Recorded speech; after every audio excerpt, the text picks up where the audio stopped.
अद्वैत वेदांत हमें कह रहा हम वही परम तत्व हैं, परम चेतना है, ब्रह्ममय है, एक और अद्वितीय सच्चिदानंद है, जिसका ना ही जन्म है ना मृत्यु है। पर मन में सवाल बना हुआ है कि हम तो सिर्फ शरीर को, मन को, वस्तुएं, इस जीव जगत को ही जान पा रहे हैं। इसमें चेतना कहाँ है? वो परम तत्व कहाँ है? ब्रह्म से बनी हुई दुनिया में ब्रह्म कहाँ है? यहाँ वेदांत कहता है, आप ब्रह्म में ही हो। ब्रह्म में रहते हुए ब्रह्म को ही जान रहे हो। पर नाम और रूप के जाल में हमारा मन इतना ज़्यादा उलझ चुका है कि हम नाम और रूप के सिवा कुछ देख नहीं पाते, जान नहीं पाते। जैसे आप जब अपने बगीचे में किसी फूल को देखते हैं, तो क्या आप फूल और आपके आँखों के बीच की जो शून्यता है, जो स्पेस है, जो वॉइडनेस है, उसको नहीं देखते?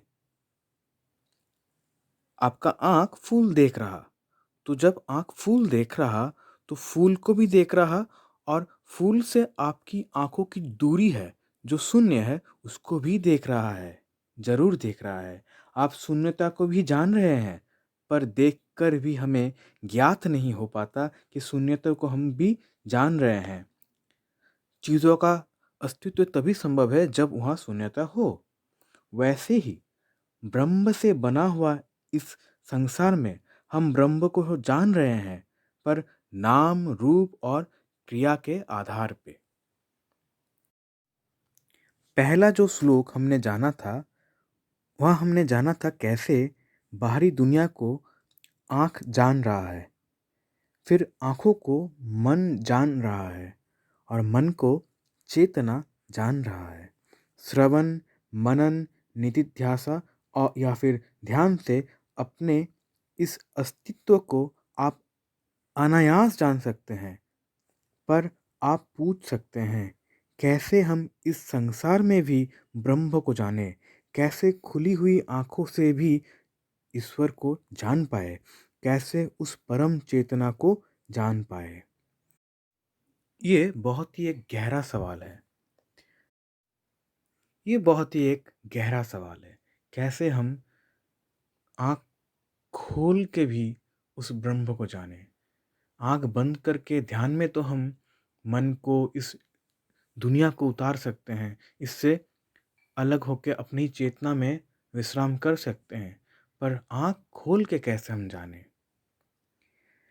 यहाँ आता है दिग्दृश्य विवेक का सबसे महत्वपूर्ण श्लोक। पूरे दिग्दृश्य विवेक में अगर पहला कोई श्लोक सबसे महत्वपूर्ण है, तो वो है पहला, और दूसरा अगर सबसे महत्वपूर्ण कोई श्लोक है, वो है 20वां, जो हम जानने जा रहे हैं। अस्ति भाति प्रियं रूपं नाम चित्तं सपंचकम् आद्यत्रयं ब्रह्मरूपं जगद्रूपं ततोदयम्। बाहरी जगत में, इस दुनिया में, वस्तुओं में, इंसानों में, पशुओं में, सब कुछ में हम कैसे ब्रह्म को जानें? ये सवाल कुछ इस तरीके का है। मान लीजिए एक बच्चा जो जंगल में पला बड़ा हो, जो कभी शहर में या फिर गाँव पे भी ना आया हो, वो अचानक से कभी शहर में आता है और उसका कोई रिश्तेदार उसे कहता है, चलो मैं तुम्हें मूवी दिखाने ले चलता हूँ थिएटर में। उसे नहीं पता मूवी क्या होता है, थिएटर क्या होता है, सिनेमा क्या होता है। उसे कहा गया है, एक पर्दा होगा, उसके ऊपर चित्र आएँगे, उसे मूवी कहते हैं, वो चित्र चलमान होंगे। तो वो जब थिएटर में घुसता है, तब वो मूवी ऑलरेडी शुरू हो चुका होता है। तो वो अपने रिश्तेदार से पूछता है कि ये जो मैं देख रहा हूँ, ये तो पूरी जीती जागती है। इसमें स्क्रीन कहाँ पर है? तो वो रिश्तेदार कहता है, वो तो देख रहा है, तो तुम स्क्रीन ही तो देख रहे हो, उसमें देखो चित्र आ रहे हैं। तो पूछता है, चित्र ये जो दिख रहा है मुझे जो कुछ, इसमें है कहाँ? मुझे रोशनी दिख रहा है, चित्र दिख रहा है, मुझे इंसान दिख रहे हैं, घटनाएँ घट रही हैं, लेकिन स्क्रीन है कहाँ? तो रिश्तेदार कहता है, जहाँ पर ये सब कुछ घटित हो रहा है, वो स्क्रीन पे ही हो रहा है। तो वो कहता है, लड़का कहता है, मुझे स्क्रीन दिख नहीं रहा, मुझे सिर्फ़ चित्र ही दिख रहे हैं। ये सवाल कुछ इस तरीके का ही सवाल है। जब हम बाहरी दुनिया में देखते हैं, तो हमें चीज़ें नज़र आती हैं, घटनाएँ घटती हैं। इसमें ब्रह्म है कहाँ? तभी आता है ये श्लोक। अस्ति भाति प्रियं रूपं नाम चित्तं सपंचकम् आद्यत्रयं ब्रह्म रूपं जगद्रूपं ततोदयम्। बाहरी दुनिया में हम जो कुछ भी जान रहे हैं, उनमें 5 पहलू हैं। 5 पहलू हैं, उनमें से 3 पहलू ब्रह्म को दर्शाता है और 2 दुनिया का अंश है। 3 पहलू स्क्रीन की है और 2 पहलू चित्र का है। तो क्या है वो 5 पहलू? अस्ति भाति प्रियम रूपम नाम। इसको अच्छे से समझते हैं। अस्ति, पहला है अस्ति, एग्जिस्टेंस, अस्तित्व। चीजें दुनिया में हैं। होना, इजनेस, जिसे कहते हैं होना। चाहे वो कोई भी चीज़ हो, पहाड़, पर्वत, नदी, घर, रास्ता, पेड़, पशुएं, इंसान, कुछ भी हो, जो कुछ भी है उसे कहते हैं अस्ति, उनका होना। दूसरा है भाति।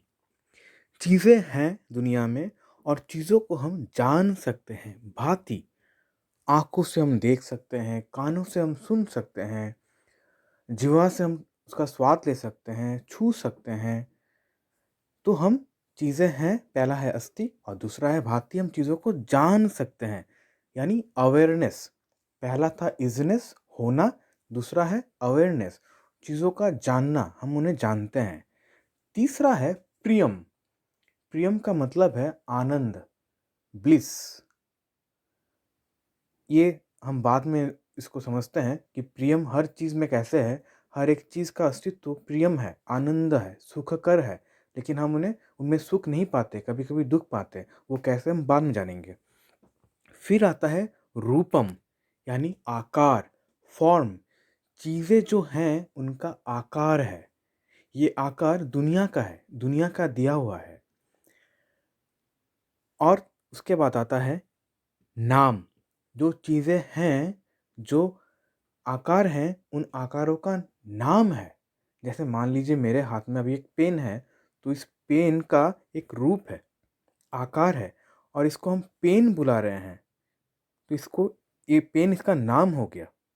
तो अस्ति, इजनेस, भाति, अवेयरनेस, प्रियम यानी ब्लिस, आनंद, रूप यानी फॉर्म, नाम यानी नेम। ये है 5 पहलू। अब बोला जा रहा है आद्यत्रयम ब्रह्म रूपम, यानी पहला 3 जो है अस्ति भाति प्रियम, ये ब्रह्म को निर्देश करता है, दर्शाता है। ये खुद ब्रह्म नहीं है, ये ब्रह्म को निर्देश करता है, दर्शाता है। और रूप और नाम ये जगत के हैं। पहले हम अस्ति भाति और प्रियम को समझते हैं। मान लीजिए गुलाब का फूल खिला है और आप जानते हो गुलाब का फूल खिला है, या तो आप सूंघ के बता सकते हो या फिर देखकर। लेकिन गुलाब का फूल खिलना ज़रूरी है, तभी उसका होनापन संभव है। और आप जानते हो तभी गुलाब का फूल है। अगर आप जानते ही नहीं हो, तो वो गुलाब का फूल एग्जिस्ट ही नहीं करता आपके लिए। ये होनापन, ये गुलाब का फूल का होना, ये कहाँ संभव है? आपके अवेयरनेस में संभव है, आपके सजगता में संभव है। और ये सजगता कहाँ घटित होता है? आपके मन में, प्रतिफलित चेतना में ये संभव हो पाता है, और ये सुखकर या आनंदमय है। अब हमें प्रश्न हो सकता है कि हर एक चीज़ का अस्तित्व सुखकर कैसे हो सकता है? हम किसी-किसी चीज़ों में दुःख भी पाते हैं। हमने पहले आलोचना किया था कि अगर आपको आइसक्रीम खाना अच्छा लगता है, तो आप खा के आनंद लेते हैं। लेकिन वही आइसक्रीम अगर आप 10, 15, 20 खाने लगे, उसी चीज़ों से आपको दुःख भी मिलना शुरू हो जाता है। ये अपना ही माइंड का एक फ़िल्टर है, जिससे हम चीज़ों को कभी सुख कर, कभी दुःख कर कहते हैं। एक ही चीज़ कभी सुख देता है, बाद में वही चीज़ फिर दुःख देता है। वैसे ही दुःख देने वाली चीज़ भी कभी-कभी सुख कर हो जाती है बाद में। लेकिन अस्तित्व में जो कुछ भी है, वो सुखकर ही है। यहाँ एक धूल का कण भी दुखदाई नहीं है, लेकिन जब वो धूल आँख में पड़ता है, तब वो दुखदाई बन जाता है। एक एक सैंड का दाना, एक बालू का कण, उसके लिए हमारे लिए वो कोई मायने नहीं रखता। लेकिन जब हम घर बनाते हैं, सीमेंट के साथ उसी बालू को हम लोग मिक्स करते हैं, तभी ये घर बनता है, दीवार बनता है। यहाँ एक एक बालू का, एक-एक कण का अस्तित्व का, आनंद का मोल है। लेकिन हम अपने ही मन से उसको विचार करते हैं कि ये मेरे लिए सुखकर है या दुखदाई है। उसके बाद आता है नाम और रूप। चीज़ें जो हैं, वो जगत से उनको नाम मिला हुआ है और उनको रूप मिला हुआ है। रूप कैसे डिज़ाइन होता है, एक चीज़ का रूप, एक गुलाब का फूल का रूप कैसा होगा, ये डिज़ाइन करता है ब्रह्म ही। लेकिन वो ब्रह्म का एक माया शक्ति है। उसका नाम तो हमने दिया, गुलाब को गुलाब नाम ब्रह्म ने नहीं दिया, ये हमने दिया अपने उपयोगिता के अनुसार। आसमान का खुद का कोई नाम नहीं है आसमान, वो हमने दिया। तो नाम और रूप इस जगत ने दिया, लेकिन अस्ति भाति और रूपम, सॉरी, प्रियम, यानी चीज़ों का होना, चीज़ों को जानना और उनमें आनंद होना, ये ब्रह्म को दर्शाता है, एक ब्रह्ममय गुण है ये। अब थोड़ा सोचो कुछ देर के लिए, आप इस वक़्त हैं, आपका होनापन आप जान रहे हैं। आप कुछ भी मत करो, कुछ भी नहीं, ना सोचना है, ना कुछ विचार करना है, सिर्फ़ महसूस करो इस वक़्त आप हैं। चाहे बस में हो, ट्रेन में हो, घर में बैठे हुए हो, कंबल के नीचे हो, अब सोफ़े में हो, लेकिन आप हो। ये महसूस करते ही आनंद अनुभव होना निश्चित है। और आपका होने का एक नाम है और एक रूप है। एक गुलाब का फूल दूसरे गुलाब के फूल को कभी नहीं जान सकता। एक पहाड़ दूसरे पहाड़ को कभी नहीं जान सकता। ये संभव, ये जानना, ये भांति संभव है सिर्फ सजगता में, अवेयरनेस में। प्रतिफलित चेतना के पास, यानी मन के पास वो शक्ति है, वो चीज़ों का होनापन को जान सकता है। चीज़ें हैं उसे हम जान सकते हैं और उसमें आनंद को भी हम महसूस कर सकते हैं। ये ब्रह्म गुण है और नाम और रूप ये जगत के गुण हैं। यहाँ तक हमने जो कुछ भी जाना, वो श्रवण और मनन से जाना। अब आता है इसका तीसरा पहलू, वो है निधिध्यासा या फिर ध्यान। दिग्दृश्य विवेक में 6 टेक्निक्स बताए गए हैं ध्यान के। इन 6 में से 3 इंटरनल है और 3 एक्सटर्नल है। इंटरनल है मतलब जो अस्थि और भांति के लिए है, और 3 रूप और नाम के लिए है। वैदांतिक ध्यान योगिक ध्यान से एकदम अलग है। योगिक ध्यान चित्त को शांत करता है, मन को शांत करता है। योगिक ध्यान जो भी करता है, उससे करने के बाद तुरंत मन शांत हो जाता है। पर वेदांतिक ध्यान सिर्फ शांति नहीं देती, वो शांति और अशांति दोनों का रूप से हमें परिचय करवाती है। योगिक मेडिटेशन करने के लिए आंख बंद करना बहुत ज़रूरी है, पर वेदांतिक ध्यान करने के लिए आंख बंद करना एकदम ज़रूरी नहीं है। आप आंख खोल कर भी ध्यान कर सकते हैं। तो हम श्लोक को लेते हैं।